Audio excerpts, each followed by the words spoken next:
I think this will be the last drama we'll cover, but you wrote about RubyCentral's and Rubygems situation. Without going over the whole thing, what this episode teaches about open source governance?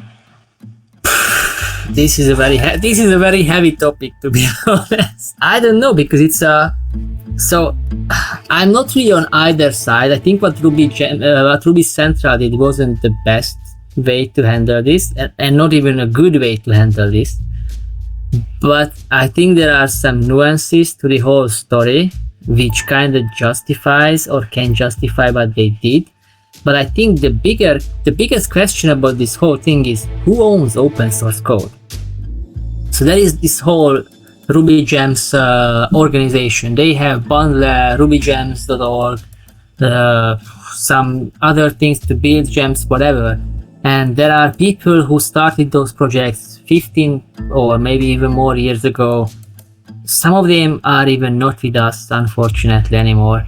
Some of them are not even in the Ruby ecosystem anymore. And they did the foundations, and then some other people worked on it, some contributors contributed code. Who owns that?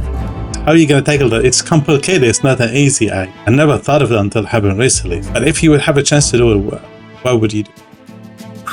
Very good question. I think it's a very difficult problem, because I don't think democracy works well in this sense, because who are let's say we would say, okay, let's elect who is going to own Rubygems and RubyCentral in the future. Who is eligible to vote?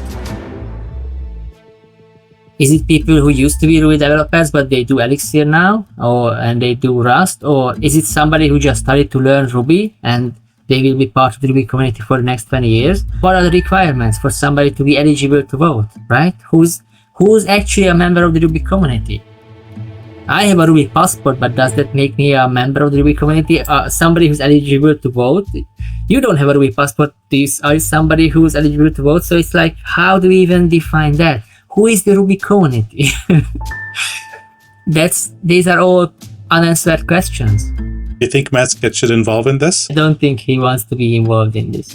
But maybe that would be the way forward. Just say, yeah, Rubygems is a core part of the whole Ruby ecosystem. Maybe the Ruby core team should own the code.